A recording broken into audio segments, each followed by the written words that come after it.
എല്ലാവർക്കും സ്ട്രോബെറി ചാനലിലേക്ക് സ്വാഗതം. ഞാൻ ഗീതു. ഇന്നൊരു സ്പെഷ്യൽ ബിരിയാണി മസാലയാണ് ഇവിടെ തയ്യാറാക്കുന്നത്.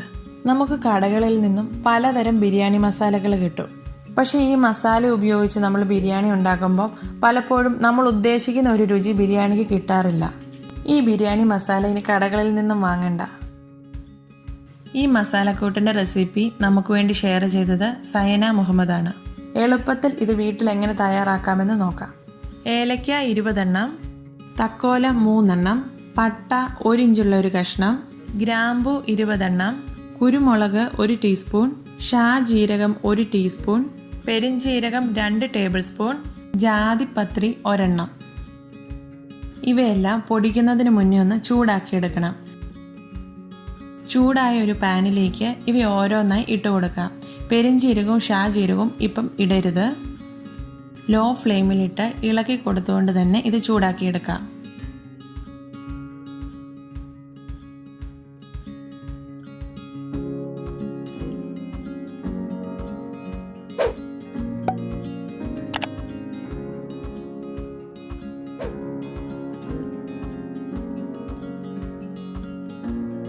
ഒരു മിനിറ്റ് ഇതൊന്ന് മൂപ്പിച്ചതിന് ശേഷം ഇതിലേക്ക് ഷാ ജീരകവും പെരിഞ്ജീരകവും കൂടി ചേർത്ത് കൊടുക്കാം. ഇതിലെ ഓരോ സാധനവും മൂക്കുന്നതനുസരിച്ച് നമുക്കതിൻ്റെ മണം കിട്ടിക്കൊണ്ടിരിക്കും.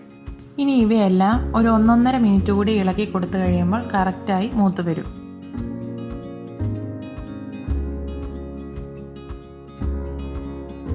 ഇപ്പോൾ ജീരകത്തിൻ്റെ കളറും ചെറുതായി മങ്ങി തുടങ്ങിയിട്ടുണ്ട്. ഇനി ഫ്ലെയിം ഓഫ് ചെയ്ത് തണുക്കാനായി മാറ്റിവെക്കാം.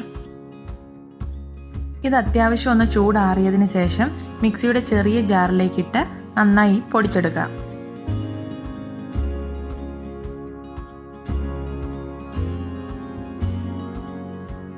അങ്ങനെ വളരെ പെട്ടെന്ന് തന്നെ ബിരിയാണി മസാല തയ്യാറാക്കി കഴിഞ്ഞു.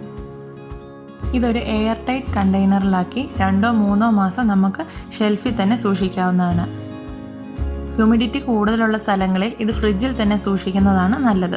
ഫ്രിഡ്ജിലാണെങ്കിൽ ഇത് എത്ര നാൾ വേണമെങ്കിലും കേടുകൂടാതെ ഇരിക്കും. പക്ഷേ ഈ ടൈപ്പ് മസാലകൾ പലതവണ എടുക്കുകയും വെക്കുകയും ചെയ്ത് കഴിയുമ്പം അതിൻ്റെ രുചിയും ഗുണവും നഷ്ടപ്പെട്ടു പോകും.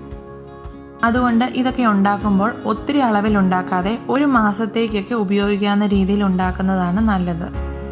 നിങ്ങൾക്ക് ഈ വീഡിയോ ഇഷ്ടമായാൽ ലൈക്ക് ചെയ്യുകയും ഷെയർ ചെയ്യുകയും ചെയ്യണം. അതുപോലെ തന്നെ നിങ്ങൾ ആരെങ്കിലും ഈ ചാനൽ ഇതുവരെ സബ്സ്ക്രൈബ് ചെയ്തിട്ടില്ലെങ്കിൽ സബ്സ്ക്രൈബ് ചെയ്യാനും മറക്കരുത്. പുതിയൊരു വീഡിയോയുമായി ഉടൻ കാണാം. Bye bye. Take care.